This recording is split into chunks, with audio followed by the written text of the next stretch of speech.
本各地の映画文化を支える映画館、通称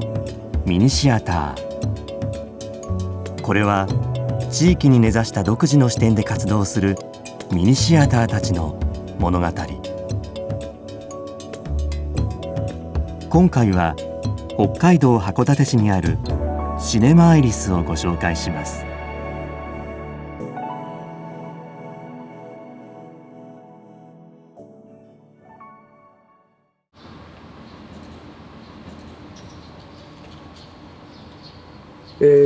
このシネマアイリスが、できたきっかけといいますかね、始まりは函館市内に当時、1996年当時ですけども、映画館が8館あったんですけれども、その映画館がどんどんなくなってしまって、で僕らがいつも自主上映を行っていた老舗の映画館が閉館したというのをきっかけに、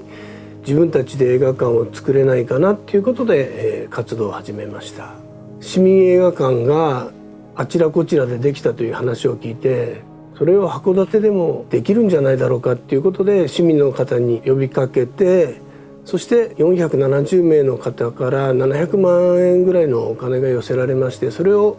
基金としてシネマアイリスは設立されました。作品の選定に関してはやっぱりいろいろな映画ファンがいるんだっていうことにね、映画館を運営している時にだんだん気がついていくんですね。お客さんの顔とかいろいろ話をしたりすることによって、自分たちがかけたいと思っている映画の幅が割と狭いなっていうふうに思うようになりまして、そこからいろいろな先輩のね意見とかも聞きながら、どの世代どの層にも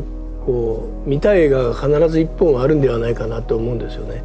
そういう映画を拾い上げて、1年に1本しか映画を見ない方でもこの映画見たかったと思えるような作品を上映する風にしてますけども、割とレンジは広くなったかなというふうに思うんですけどもね。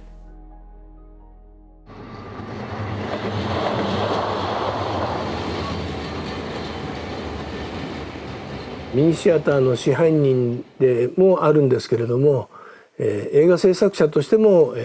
活動を行っています。きっかけというのは、今ここに一冊の本があるんですけども、佐藤康作品集という怪談史女系というね小説が収められていたんですね。で読み進めていくと、冒頭の短編がですね、函館を舞台にしてるっていうことに気がつくんですね。でそこで暮らしているさまざまな人たちがチェーンストーリーのようになって、短編連作で描かれていて、最終的にはその怪談師、イコール函館っていう街を描いた小説だったんですね。この作家はまず函館出身だったんですね。で当時もうお亡くなりになってたんですけども、まさに幻の作家、幻の作品ともいえる作品で、この小説を読んだ時にはもう佐藤さんの文体の素晴らしさもあるんですけど、映像がどんどん浮かんできて、もし自分が生涯一本だけ映画に携わるチャンスがあったらこの小説しかないなというふうに当時思いまして、でどうやったら映画にできるのかなっていうことを考えまして、で結論としては、映画館を作った時のようにこれを市民映画として作ればいいんじゃないのかなっていうふうな考えに至って、さまざまな方たちに声をかけて映画が動き出したんですね。この怪談処刑がきっかけとなって、全国のミニシアターの皆さんが自分たちの映画のようにこの作品を映画館でかけてくださったんですね。でそういう成功もあり、この後、5本の映画をね作ることができました。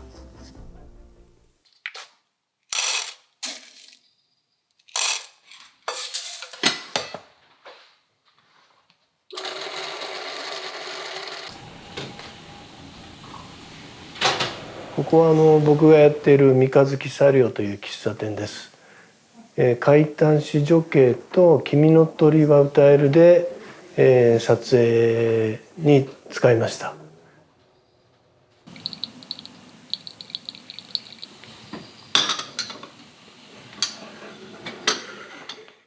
この席で「君の鳥は歌える」の撮影を行い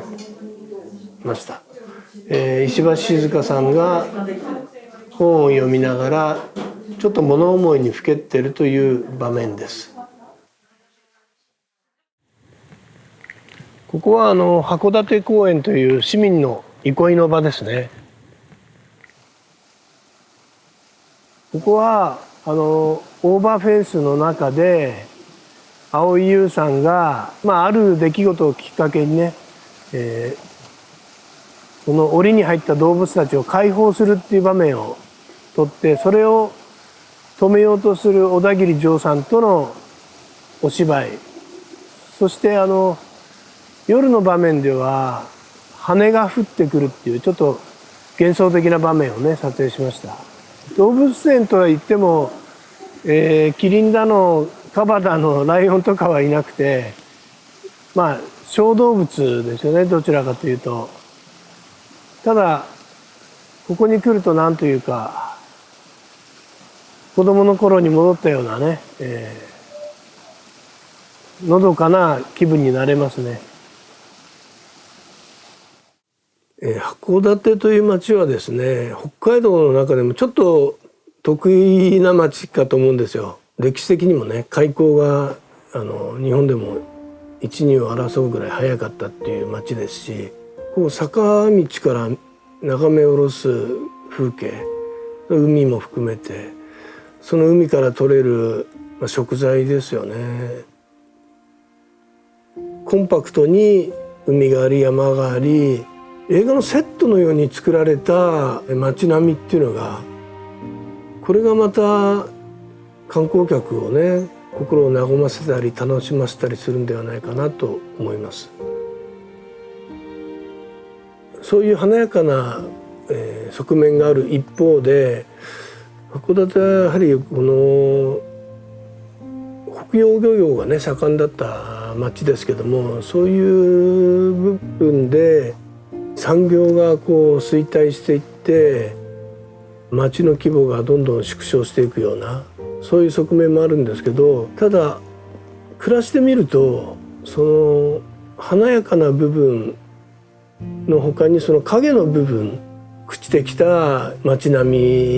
みですよね。そこになんかある種のまた美しさっていうんですかね、美学みたいなのがあるんですよね。そうですね、函館の街が好きだし、5本映画作りましたけども、まだまだ函館の魅力、知られざる魅力があるので、そういうとこをね映像に収めていきたいなと思いますね。この街の佇まいとある種の物語、この佇まいから生まれてくる、それはどんな物語かちょっとまだ漠然としてますけども、紡いでいきたいなっていうふうに思いますね。映画館のあり方として街があって、そのすぐそばに、例えば古本屋さんであったり銭湯であったり、公園であったり、人々が集まる場所があったり、その中に映画館もあると、そういう街に暮らしたいなって僕自身が思うんですよね。そのためにはここをずっと維持してこの場所であり続けるっていうことが大切なことなのかなと思って、僕にとってはやっぱり